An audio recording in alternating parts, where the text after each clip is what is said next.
Okay, thank you very much. Today we're having another session about how to build an international career. And we have a very special guest today, Michelle Wu, who has an international career, very active, and she's based in Singapore. It's it's a big honor to receive you here. And just a second.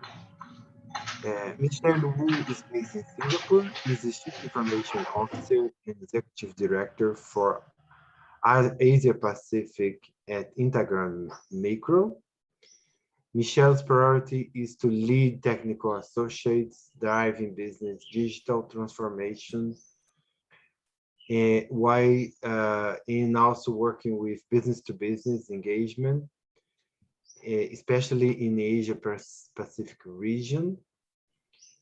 Michelle has 21 years of technical and management experience across industrial manufacturing, power generation, financial, technology, distribution industry.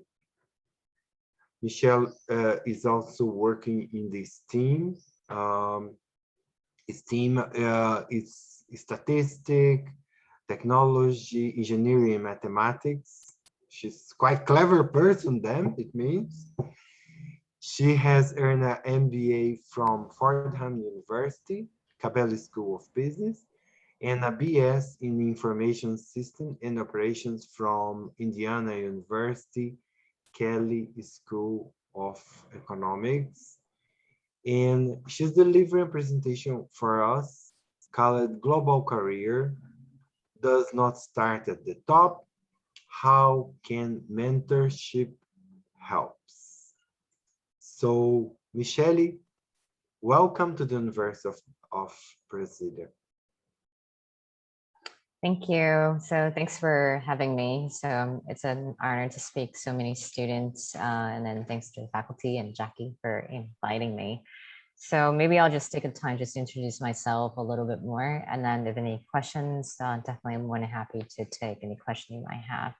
So I'll talk a little bit of my background. I was born and raised in Taiwan, and I moved to the United States when I was 14 years old. At the time in the 1990s, it's very common for a lot of Asian students, we call them students, to actually be studying in the States. So my brother and I went to the States and we stayed there for almost 17 years, finished my college, start working in the States. And then I moved to the Middle East for about 10 years. And for the past 2 years, I've been living and working in Singapore. My entire career was has been or is still in technology. And I did a little bit shift in my career. I did take about 5 months of a career break when I moved to Middle East to move there for my husband. So some of you actually met Great Brigida. So, and then returning back to career after the 5 months of a break. Several areas maybe to start is that I actually switched my university career to business from special educations. I did have inspiration to be a teacher, but it really didn't I didn't finish the degree or didn't even begin the degree, but I completed it in business school. And with that being said, for me specifically, coming into the IT industry was very accidental after I graduated from university, because I didn't really know what I wanted to do. I measuring business school, came upon at the time, this was in the early 2000s, and I chose to major in computer information system. I'm not really exactly sure what they call it now, but back then it was called computer information system. I really loved the class database, and then I chose to continue to go on and minor in computer science. And when I graduated, I literally didn't know what I wanted to do, but I was very lucky to have an internship at General Electric in my junior year. It was career fair that I went to, I wasn't even selected as one of the candidates when I was interviewed at the career fair. It was just a lot of accidental people I met gave me a chance to proceed a career that could open my eyes, but being in technology field could really help me to build out my confidence and also build out my career in this field. So I do want to maybe just share a little bit of that background so you kind of understand that when we talk about international career, sometimes you really don't start very smoothly as where everybody thinks it might be, because you may have a career starting somewhere in the company. It may not be everything you wanted to do for a long term, or you started something very accidental. You continue doubting yourself, is the career for you or not? And I pretty much speak to myself, that is what it is.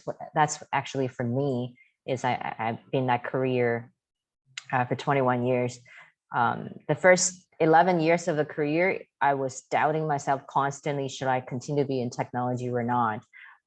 That was one of the area that I think helped me sustain or even continue in this career, is because the mentorship. And then I'll talk a little bit about mentorship, about that a little bit later. But let's just talk about, since the topic is about international career, how can you actually start going about establishing a career first, and then how do you actually go global? That's something that I think many of us probably have it in common, is that find a good company that actually have a way to mentor, coach the young graduates. It's a very special that, especially at the beginning in your 20s or 30s. Myself wasn't a native English speaker. As I share with you a little bit, is that I came to the States at the age of 14. However, grammar mistakes I have in my speech, in my writing, continue to be a part of who I am. So that is something that I continue to be very mindful of and very aware of. So when I started my career, that's always one of the pieces I never felt very confident in. Even today, you may not feel you may not observe it, but when I started my career, the first 10 years, speaking in public or in meetings or in front of a group is something that I was never really very good at. So for me, it started progressing, giving the confidence I need and giving the career I continue to build, is the mentor I stumbled upon with the company I was in. So as I shared a little bit earlier, I was in General Electric. I started with a manufacturing floor. If you imagine you're working in environments and you have a union of workers, and then you also have an office bunch of workers that work in technology and sales, marketing, engineering, working with equipment. Those are the environment, if you imagine, that's the environment I started with. Had a strong mentorships and coaching values to it to make sure that the next generation can come up to speed.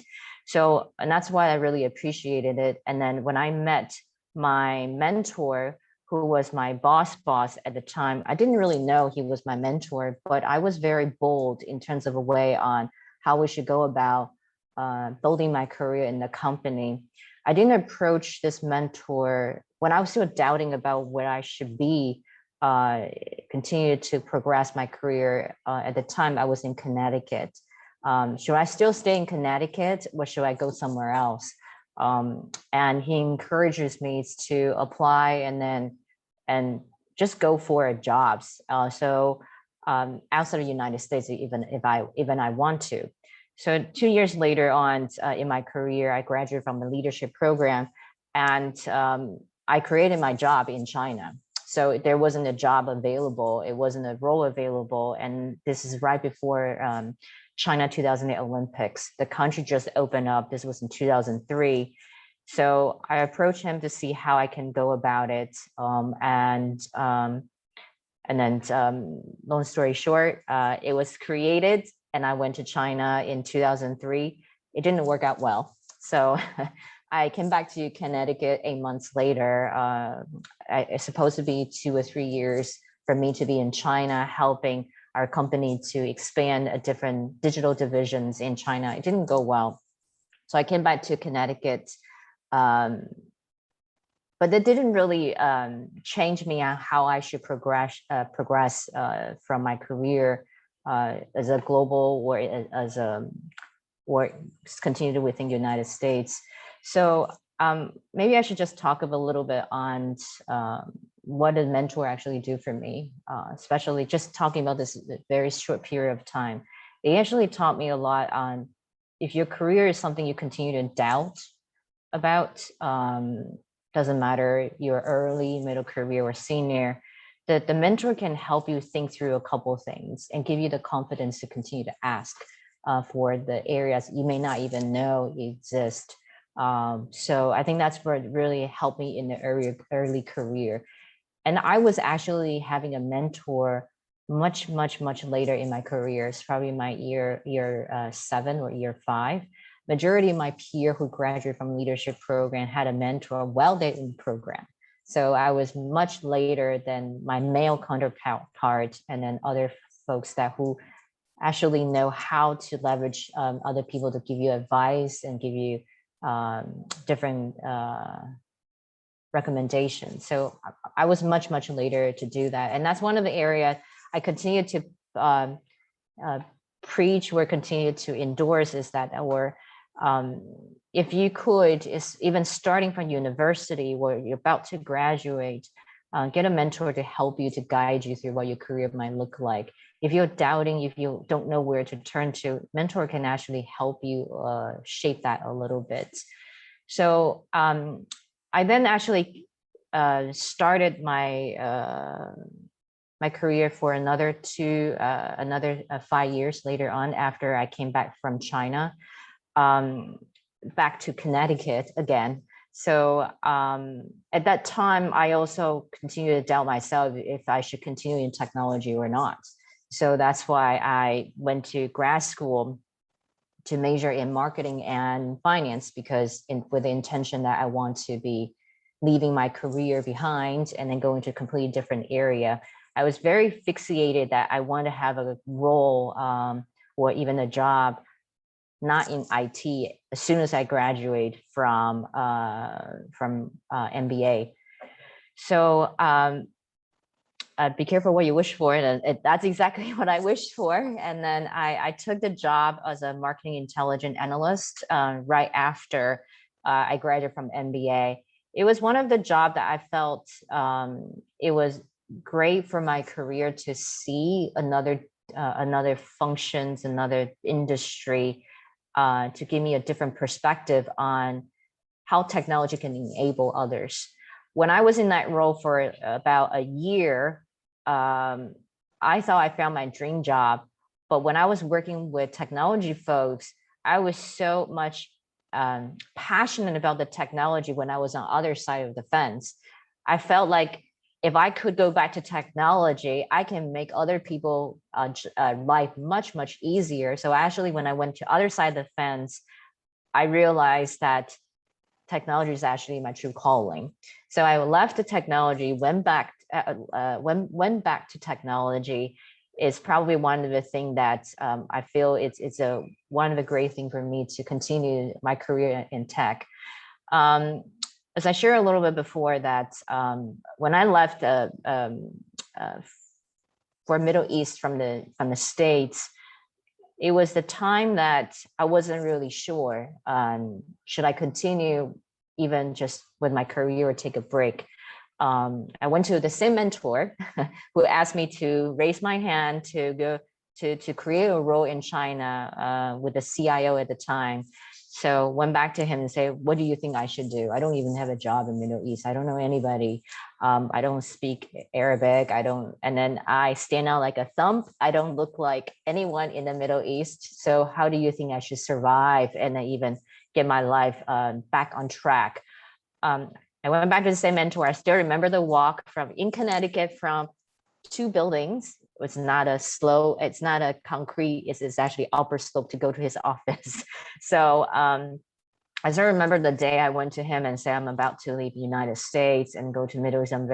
I'm actually pretty anxious and then don't know what my future will hold. And then he just told me that, take a leap of faith, just go. And then if you continue to have your relationship and network, who you know, who knows who you are, we will continue to endorse you. So he connected me with about 2 or 3 people I have a relationship with. Long story short, 2 months after I moved to the Middle East, without not very much luck looking for jobs in Middle East, I was called back from my prior company, General Electric, to ask me to join the Middle East divisions. So because the network continued to hold, and the mentor is willing to extend their network for me to contact and continue to do this relationship. So I was able to come back to Middle East. And then the 10 years my career in the Middle East is probably the most significant turning point in my career, because I was in the most uncomfortable situations, most standout environment I was in. So I was tasked with so many different projects to do. I had to set up all-female centers in Saudi Arabia. I have to go into manufacturing plants with my abaya on, and I have to do so many things that make myself extremely uncomfortable. However, once you get used to the environment, once I get used to the environment, it becomes very, very heartwarming, understanding the culture, understanding the traditions, understand that people are hardworking, just like anyone else, but how do you break that culture barrier? And then I spent about 10 years in there, and I continued to race through the ranks to the CIO for all the international regions in tech, especially for the power generations industry. So 2 years ago, I came to Singapore. I also want to share a little bit. Coming to Singapore isn't just accepting a job. So because I'm leaving a company I was with them for about 19 years. So I did a lot of study on my manager, who was recruiting a global CIO, who's recruiting me on. So when he interviewed me, I actually knew I was the final 2 candidate because they flew me into Singapore to interview.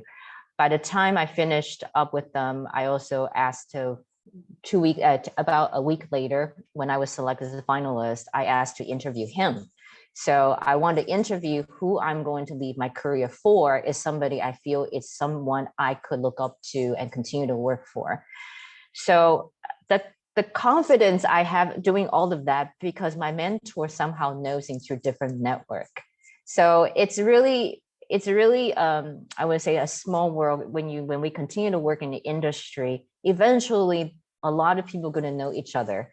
So you may think the world is very big, very global, but however, when you start growing your career, you may realize the world is quite small, and the network of the mentors can actually guide you through so many ways of plodding through the uncertainty and then fitting to a new culture, a new environment. So because I interviewed the guy, and then I actually called my mentor, another one's already in Singapore already. They all remember who he was. He was also an ex-General Electric's employee back then as an executive. So I can ask about what is the working style, was everything. So I think for me, the transitions to working for this manager in Singapore is something that I feel it's quite of a good transitions, but with everything I could do this is because this environment had been surrounding me with a network that I was able to build through mentorship. I also talk about is that sometimes that being a mentor, having a mentor is a great thing when you're building your career. However, you don't know how you are as a mentee. There's a relationship between a receiver and the giver. So when you receive, you also need to give, because if you don't give, you don't know how good or how bad you may be as a mentee.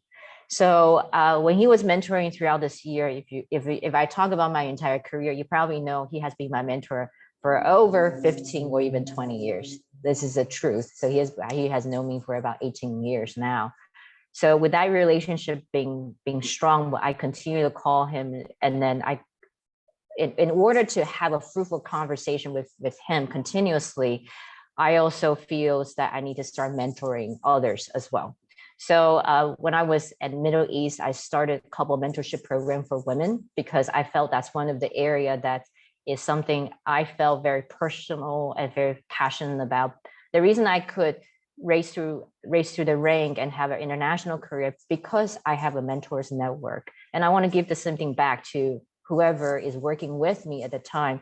So I have my first mentors in Qatar, and then later on I absorbed more mentor in Saudi Arabia. Majority of my mentees are women in tech. So those are the women I continue to mentor. And sometimes I felt going to the mentorship sessions with them and then different conversation, I realized that I wasn't as good as a mentee as they are to me. So when I learned from the relationship, I continued to work on myself when I was having the relationship with my own mentor. So with that being said, that an international career isn't just about technical competencies. It's all about competency plus how you could build your network and ability to ask and reach out. Those then will give you all the formulas that you need to continue to succeed. When I was talking to Jackie, another thing I also share was that English isn't my first language, as I shared before. That continued to be one of the areas that I feel that since we're speaking to all the university students right now in Brazil, English is likely not in your first language either. So with that being said, for me, it's something that I began to embrace my accents, my grammar mistakes, a lot of the things I might have. When you reach a certain career, you become who you are, and you kind of start embracing your flaws or imperfections. So imperfection is probably the right word. So I begin to embrace it, and just letting people know that I'm not going to be perfect all the time. I may say different jokes, maybe not be in the right context. It's just because that's the way who I am now. I start to embrace it even myself, because I was very difficult on myself that I wasn't able to do things correctly. I would read an email to somebody over and over and again. I have a tendency of reading, after I send an email, I will even reread the email to even double check if I have any grammar mistakes. I still do it today. So that's also another thing that I think probably wastes too much of my time doing that. But that's also, it's just a part of me that I know it's a habit that I start embracing. So I want to also share that is at the beginning, like I shared before, my first 10 years, I was never comfortable. Eventually I grew to a level that I can embrace that, be part of who I am, and then continue to just admit that's a part of who I am. And then people actually at the coworker levels, they start seeing that's who you are. You bring the authenticity to work. You embrace your imperfections. Actually build a relationship. People will say, where are you from? Where your accent from? Are you truly from this area? Sometimes they don't necessarily believe the accent you have is from certain area. They start diagnosing where your answers is coming from. So it become a way to network, and then to really build that relationship with the environments you are in. So I'll stop right there. So hopefully that is something to give you a little bit about who I am, about how I'm go about building an international career. If you have any questions, or Jackie or Jose or anybody that would like to ask, I'm more than happy to share my answers. Thank you very much. Very interesting to follow that. Was not brave enough to do all this move in terms of international career, but I admire a lot those who can. I think Jaqueline had some questions. I do have many questions for Michelle. I agree with you, José Márcio. It's very interesting to see and to talk to somebody who has taken that international path. despite the fear, despite feeling uncomfortable, and despite being a woman in places that is not so commonly, comfortably accepted in our previous mindset, right, Michelle? As she mentioned, starting to work in Saudi Arabia, for example, might be such a challenging situation in the beginning, but then as you confirmed, you start to get comfortable, you start to get to know the environment, and then you flourish. That was really interesting to hear. I want to go back, Michelle, to your comment about your accent. We also had a past speaker here, Greg, who also brought up, in terms of a student's perspective, that not being completely fluent is not necessarily a problem. I mean, your accent is part of who you are. In your case, you come from a Chinese background. Chinese is your mother language, just as, the world's largest language, just as simple as that, right? How do you see speaking multiple languages as an advantage? How do you, how does it change your job opportunities and then become an advantage for you? Yeah, so I'll speak a little bit, and then I can probably speak my prior project. I want to maybe share this with you, especially Portuguese speaking colleagues I had from Brazil with a project we have in Angola. So it is a lot of the thing that we have of that. So, but anyway, to answer your questions, my Chinese, to really truly admit that I was only in school in Taiwan till age of 14. So age of 14, meaning my Chinese skill set is at junior high level. So, it's still fluent. It's still very good. I can actually read and write everything. But when you start working, I also need to admit myself, my Chinese is not great. So compared to working people who have been speaking, learning, going to college in the same language. So I think if you look at my perspective, is that English not so great. Chinese is only junior level. So with that old combination, sometimes is bringing that a little bit of more of an insecurity at the beginning of my career. So I think right now speaking Chinese has become a part of my competency, believe it or not. I actually, because my role in Asia Pac, working with China, Hong Kong, I actually have speak more Chinese than ever before. And then I also been corrected by my Chinese president and saying that my Chinese isn't that great. So, so you also will have people correcting you, but it has been advantages. It has been an advantage because they actually know your what your level is at. And I think the end of the day is language is a part of a connection. It's just a part of a connection and expression. It's not much about representing of your intellectual. It's not much a representation of your skill set. It's just a connections. So with that, it has been a way for me to connect with different culture. It's just that was it. So for me, I do feel it's advantages. When we start evolving in the multi-region, multi-cultural areas, that speaking multi-language is building connection is more critical in a very complicated corporations. Then you can just singly hand it through just doing one job. Reason being said is everything is a teamwork in the multi-corporations. If you can build a teamwork and network sooner or more solid than anyone you could, that means everybody's on your team trying to help you. They actually become a great advantages. So the reason I want to say that first. The second thing I want to maybe share a little bit of one of my project that we did with Angola. So many of you probably know Angola is also Portuguese speaking country.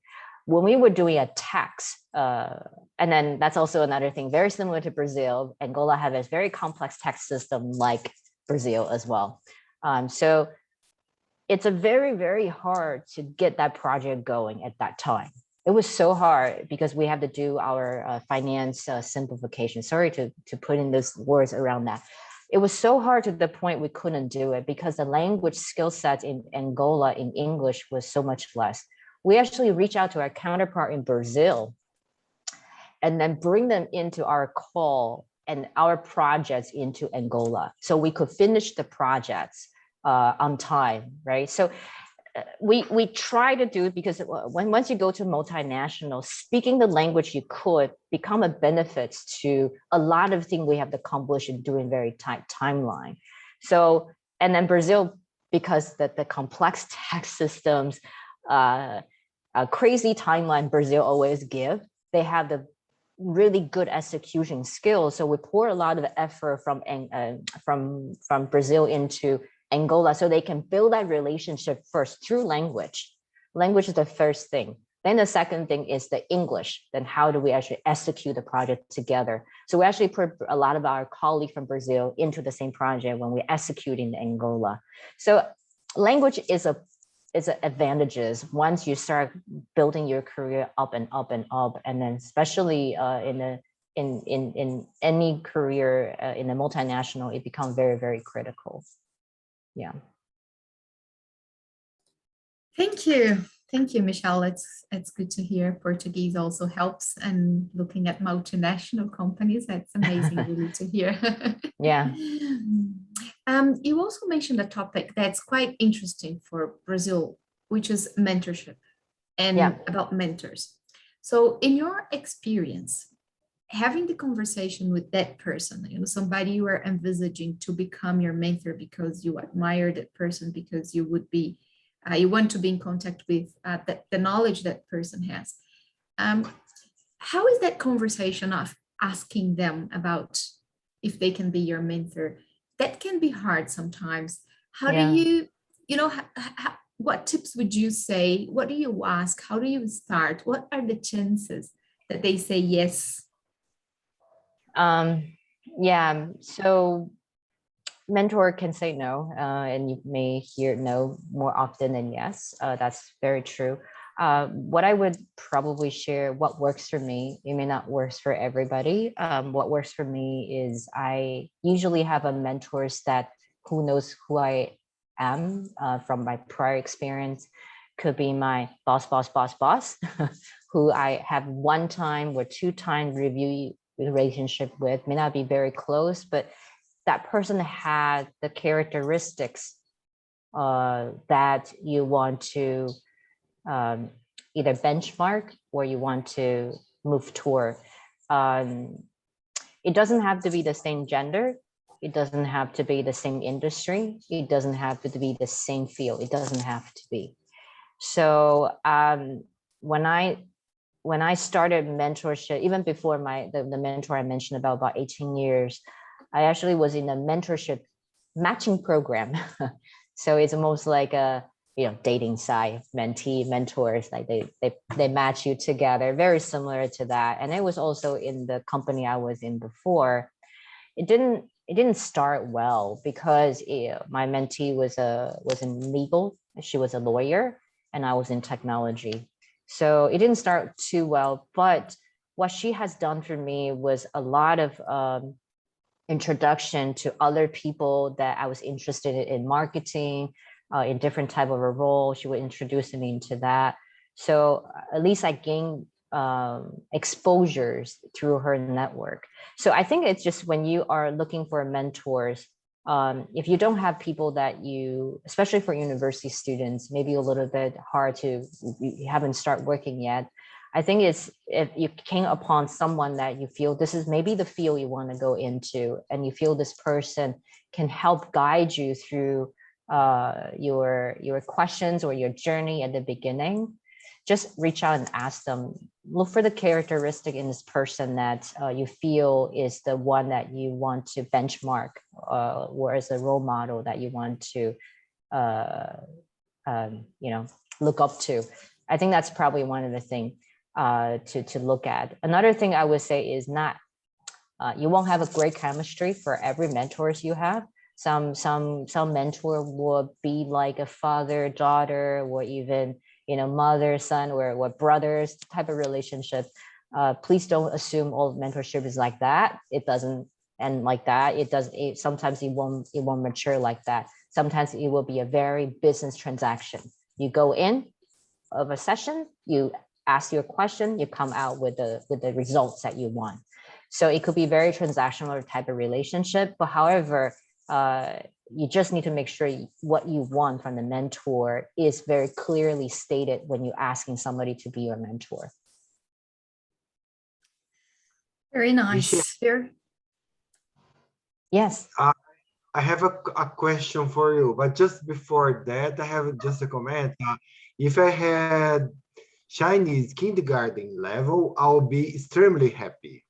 So be very comfortable what you want, because nobody speaks Chinese in Brazil.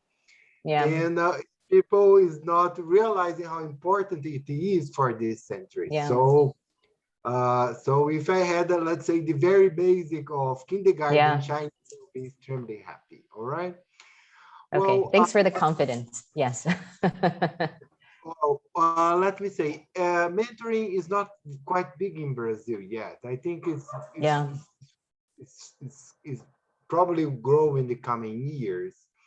And I would add that Brazil is a big country, big population, big territory, big economy. So Brazilians don't feel that much they need or don't see that much of opportunities to have an international career. Mm-hmm. I have a practical question for you. Sure. How to get into a network of mentors that can help Brazilian students to start or to plan an international career? Yeah, so I know there's a lot of multinational companies right now in Brazil. So for example, my prior company was quite big in Brazil. Even my current company is quite big in Brazil as well.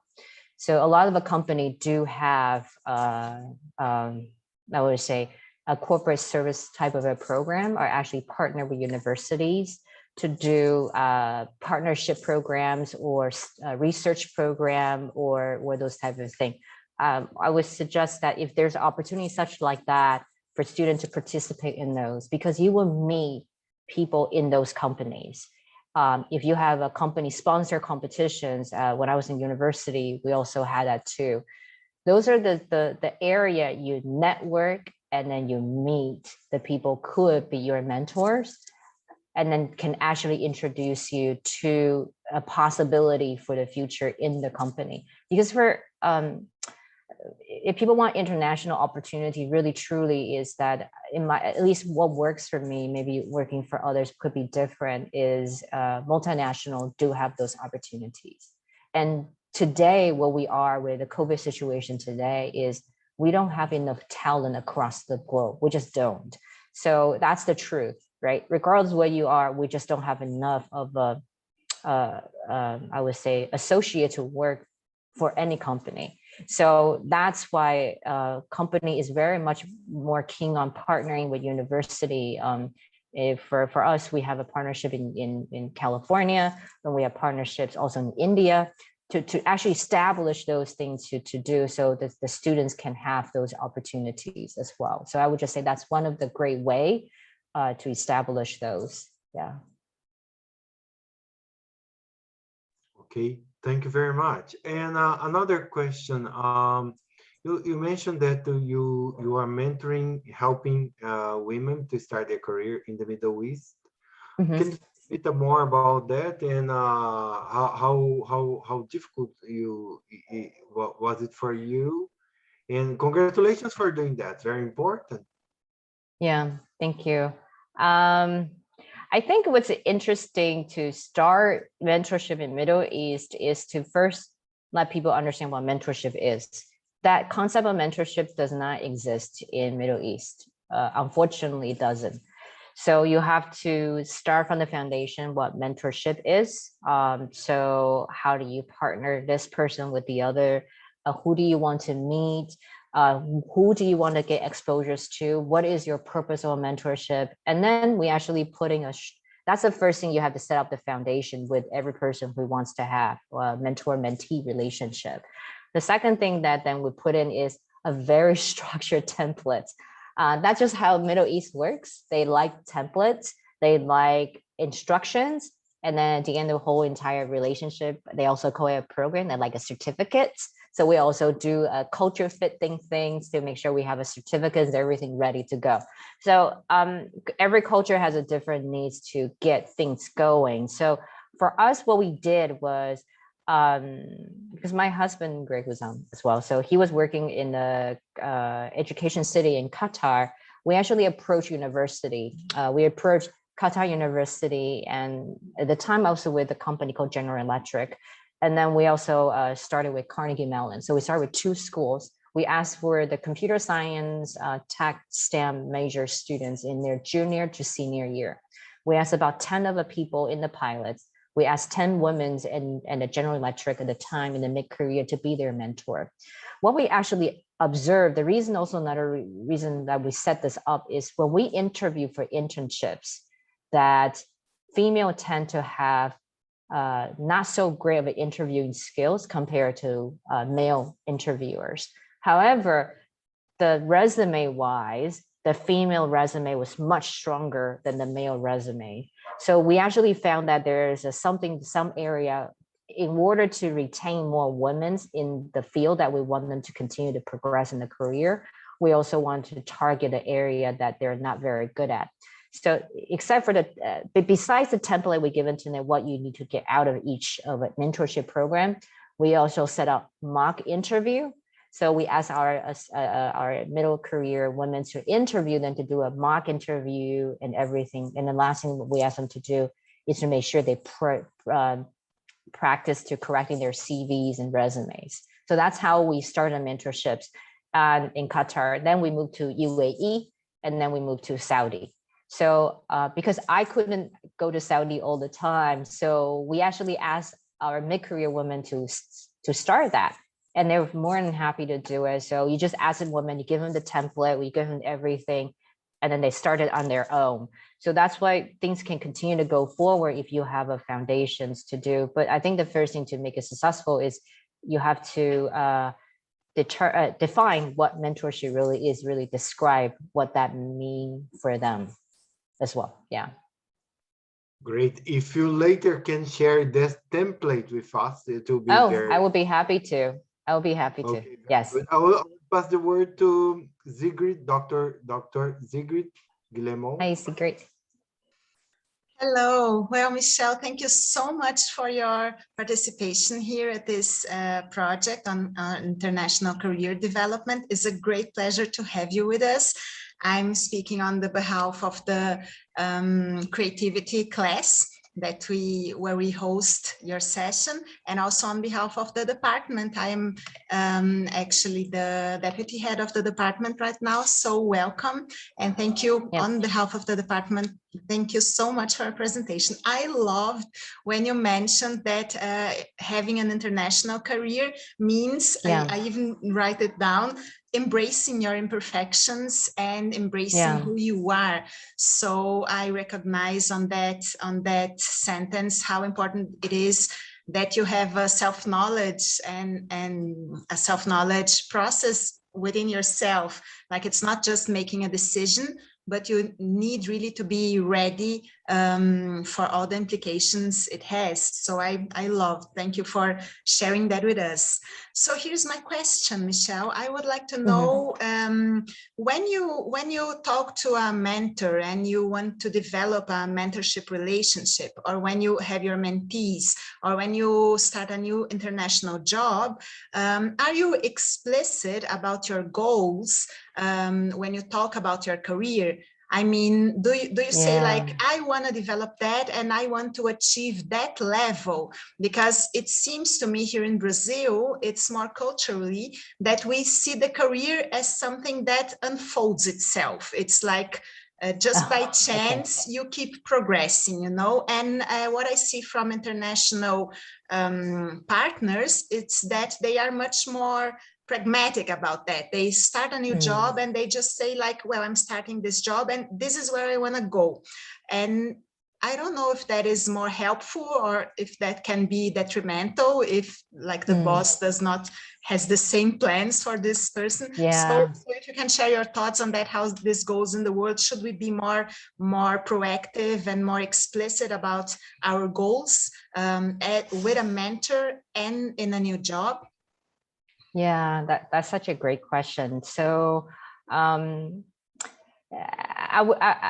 I would say is navigate the company culture first. Some company culture is accepting to that, some may not. So if the company that you join in Brazil, for any students for the future, or a mentor that you have, it is very good to share where you want to head to. It's very good. I think that actually give your manager or your mentor to guide you through some of the area, especially for what you want to achieve. Sometimes you may even make things up because you don't even know. You're just beginning of the career. You may say, I want to be this X, Y, Z. But the role to get there is maybe 15 years, 10 years from now. Then ask the mentor to break it down for you.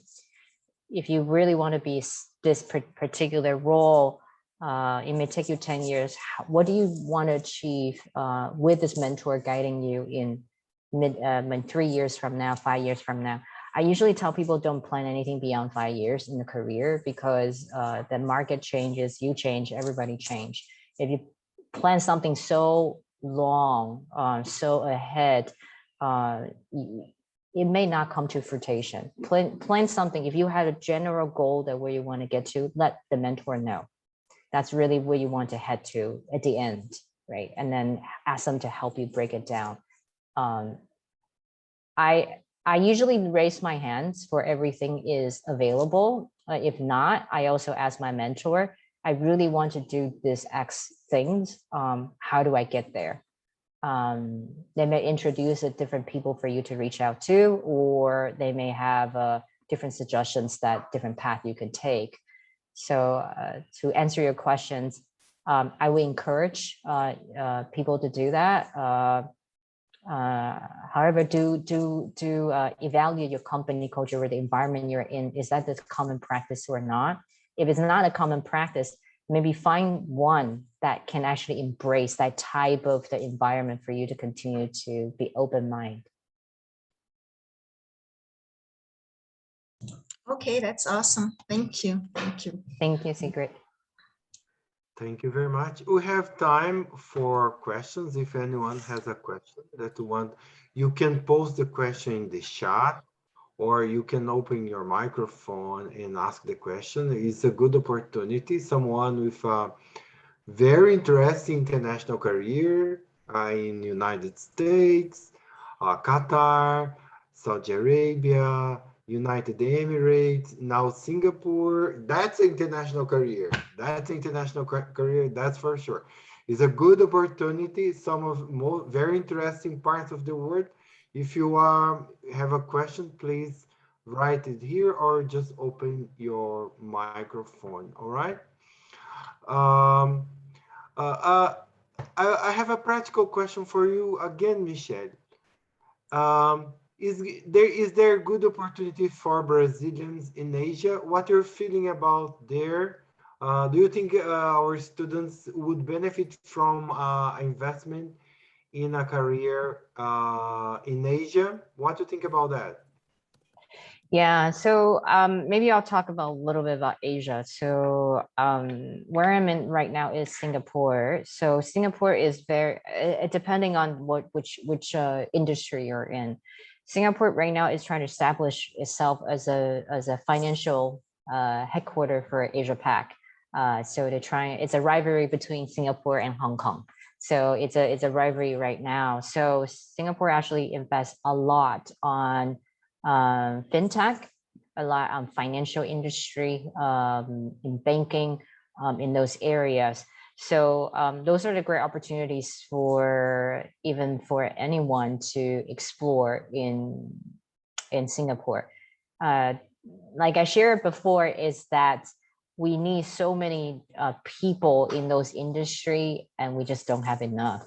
And Asia Pac is one of the area is continue to grow. And then sometimes people forget that Indonesia is actually, I think, was the third largest from people population wise, or fourth the largest in the world, right? And it also sits in Southeast Asia. So, and then Asia Pac, it just has so many people, so young, majority of the population in many of the Southeast Asia countries are very, very young. So that means that the country has to continue to invest and then bring in more people to help the country transition. So for students or for people who are looking for opportunity in Asia, I definitely think there is opportunity.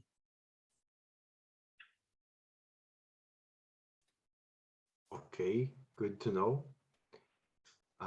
Jaqueline? I have another question. Actually, José Márcio, Michelle told us she wasn't even confident in speaking at meetings at some point in her early days in her career. However, she gives TED Talks. She does TED presentations, and I saw one that she presented in Dubai, and she is now talking brilliantly to us. So Michelle, how would you share any tips in terms of where you were of being shy or not, wanting to present in meetings, to presenting a TED Talk in Dubai, and now giving this conversation in such a great way?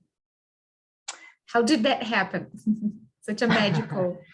Yeah, I am still very conscious about how I talk and stuff. So I think it's I do have a great help from my husband, also helping me prepare from time to time.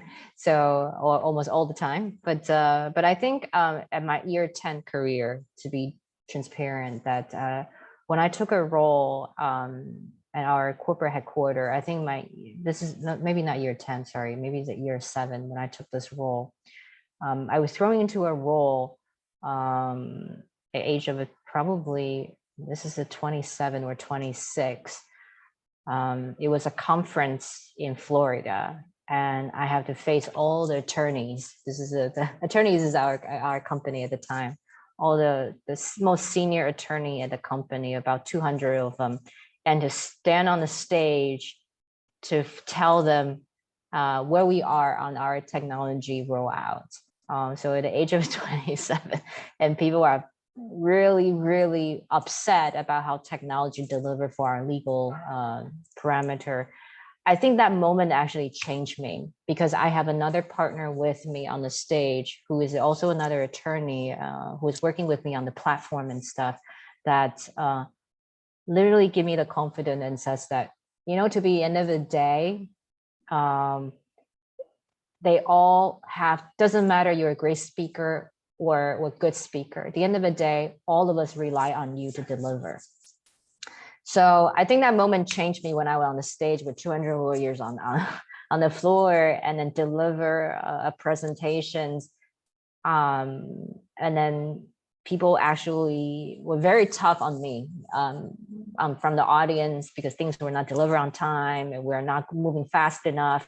So when you're trying to present to somebody who's having that critical mind in their head, and then that moment, I just let go.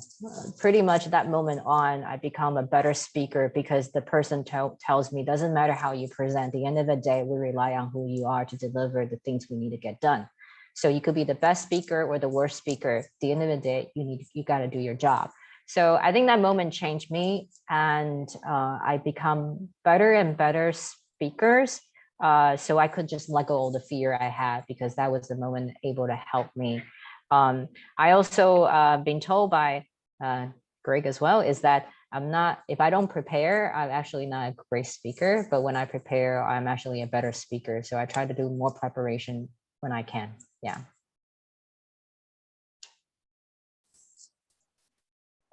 Thank you very much.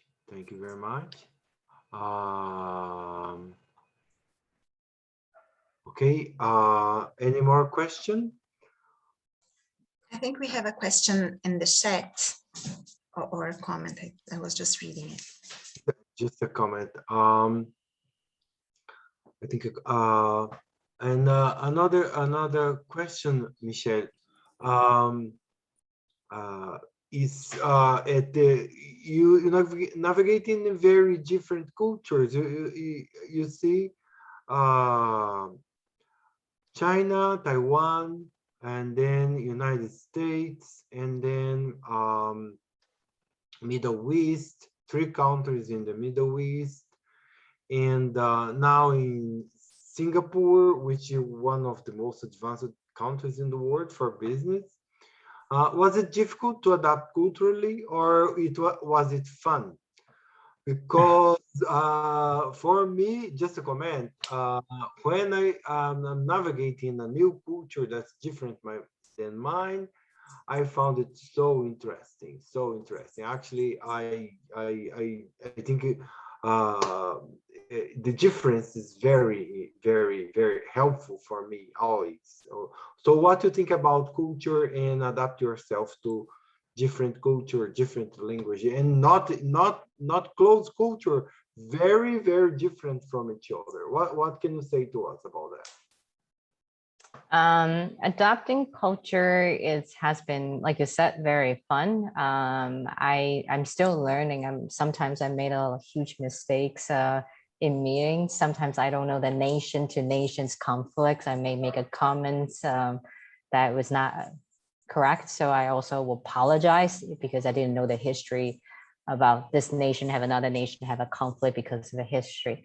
So those type of things does happen. And then I also have a tons of a tendency in Saudi. This is back then when Saudi is more, this definitely now is more open.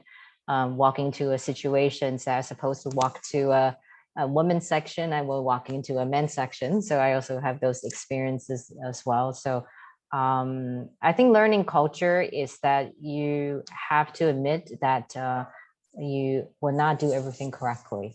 And then if it's not correct, just raise and say you didn't know, and then try to make other people feel comfortable. I think the last thing is usually brand new people come into their cultures.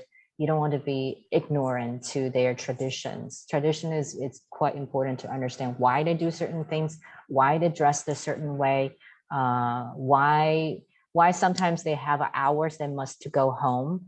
Why is it so hard to keep a lot of the women at certain hours, certain jobs, because they have to go somewhere. So those are type of a culture of a thing coming in will be helpful to adjust, especially in work and somewhere else. I think once you start understand the why and how they're doing things the way they are, it's easier to then adjust into the culture. Of course, learning everything is something, it's always fun. Tasting different food, different drink, going to different places, it definitely is something that I really, really enjoy about. Siegrid? Well, since our students are a little bit shy today, I will take the time. I have another curiosity, Michelle. It's about, I have the sense you stressed somehow out that it's important to create networks where women belong and to strengthen those networks, those professionals, high-level women professionals across the world. So my question is, how do you see doing that, or what is it? Is it still important, and why? And how?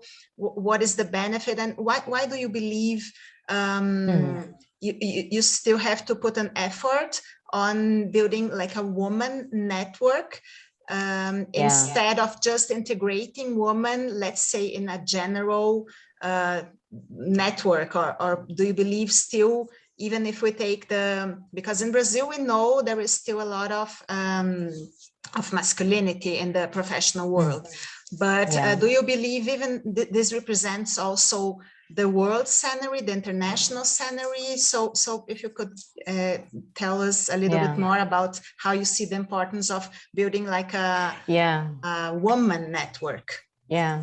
I truly believe in that. Thanks for asking. Those are the things I really passionate about. And I mean, almost every place I work at, I try to lead a women's network, or I try to establish a women's network. In Qatar, I found a partner to set up a women's network at work, so we can connect all the women that we have. Right now, where I am today, we also are setting up a middle career women's. We actually find all the women. So believe it or not, where I am today, I'm actually at a tech distribution company. In my department specifically, which is information and digital technology. In this department, we have a globally about close to 1,800 employees, and then women represent less than women leaders, which meaning people leader are less than 2%. So that means it's very, very hard to get, when we actually see women start getting promoted to the people leaders, they become smaller and smaller and smaller. And the one reason that we continue to lose a women leader to push them through the rank is because either they give up or they move on to somewhere else. So it's how do you create the network exposures for them? So right now, actually, we just established network exposures. So we actually select pilot of a 23 women's leader that we have out of 50 women's leader that we have. We actually were partnering up with 2 mentors within the IT environments and the corporate people that can give them the exposure and the network they can get to. A lot of the time when we sustain in the environment where network is who you remember and who you know. That's really superficial thing, but unfortunately that's how corporation works. Is who do they remember this person speak at certain events, or that this person actually is somewhere talk about certain thing that you could relate to. And that's how network and connection start to build. The longer you want to sustain in the career, those become more and more important. You can read any studies in the world that majority of people get promoted throughout anywhere else, or get the job they want, or get the introduction they want. It's about it's a 20% about their competency, or 80% then become their network and who they know. So for women specifically, it's incredibly important because we just don't have enough women retaining in the workforce when you hit certain career. So if you have a chance to attend any conferences or on LinkedIn, continue to have those relationships. LinkedIn, I think a lot of the people did talk about LinkedIn is actually an incredible, powerful place to actually retain relationships. I have retained so much relationship that the women leaders I met throughout different conferences continue to endorse them, continue to speak for them. Then you start building that network of people that who knows this woman, know that woman, know that woman, or this woman know that leader, the male leader, another one. So it's one of the great things to continue to build up for area that women's network where it can be established to continue to help women progress and get exposures. Those I truly is a really an area I'm really passionate about. I think all the places should have it, including universities should have it, because that is one of the ways to make sure we continue having enough pipelines to get through the workforce, and the workforce then can sustain that. You want enough women to graduate, that's not enough. You need enough women to work. Then you need to retain women at work. Then you can actually promote them. Once you promote them, you need to retain the promotions. It's a very, very long journey to see all the women that you want to push to the top. So I definitely is one of the area I feel is something definitely needed everywhere. It doesn't matter where you are. Okay, thank you so much for doing that job, for promoting those networks, and a lot to think about. Thank you. Yeah, thank you, Siegrid. Extremely important, I would say. Very, very important. And Yeah. Congratulations for doing that. And in a culture that's very different, which is the culture in the Middle East. Congratulations. We're about to finish the session. Anyone who would like to ask a question? A last chance. Michelle, would you like to do a final comment to us? And I would say, what's your next step? And you are in a raising career. So what's the big move? A new area, and what do you think is a good opportunity for the students? And you think that can be good? Yeah, so the final comments for the area for the students, definitely, I think this is a fantastic business school, and then it's actually a fantastic school with so much reputations. So I think it's find a place where you can grow and learn. Don't just work for any employers because they pay you more. I think that's the wrong approach. A lot of the people actually look at.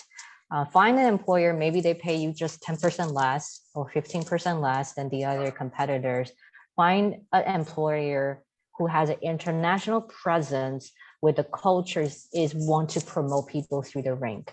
Ask in the interviews, how long you been in the companies, what is the culture like when you're doing interview like that. Find those company, because the first 10 years of a career is not a determination of the point how much money, how successful you would be. It's actually the second 10 years will be the most determining point of your career, because what you have learned the first 10 years is going to build you for the long term.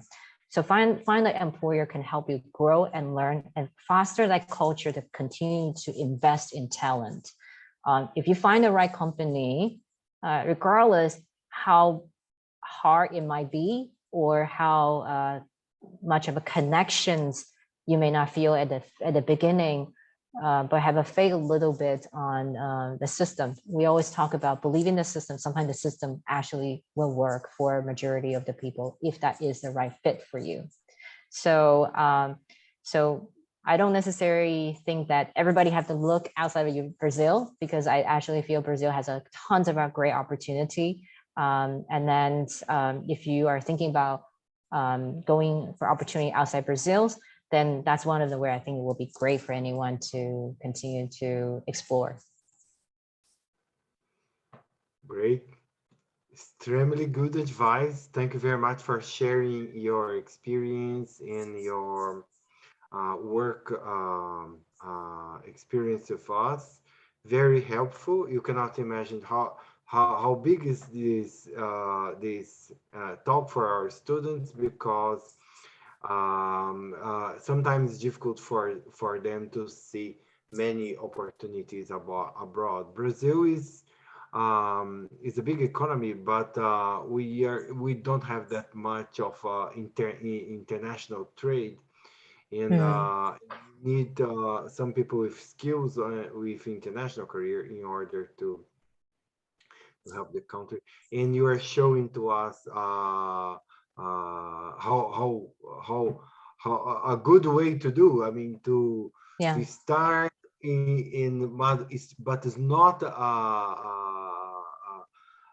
let's say start with no structure. It's important to have a structure to work in a company and to have a plan. And sometimes we lack this plan, and we don't see that a good opportunity that a company can bring for you to learn.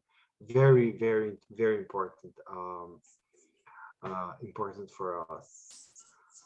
Thank you very much. I must say thank you. Yes. You'll be always welcome. I hope that you can come to Brasilia in Brazil one time. And I hope so. Person. Yeah, definitely. Thanks so much. Thank you all so much for the opportunity. I really appreciate it, and hopefully it was helpful to all of you. Thanks so much. Thank you so much, Michelle. It was a pleasure to have you with us and sharing such a great life knowledge, really inspiring to our students. Thank you. Great. All right. Have a good day ahead. Absolutely. Thank you so much, Michelle. And thank you also, Greg. Thank you so much, Greg, for making all those amazing connections to us. And good night in Singapore. I believe it's quite late there. Yep, I'm about to go to bed. All right, have a good day. Thanks, everybody. Bye. Thank you. Bye-bye.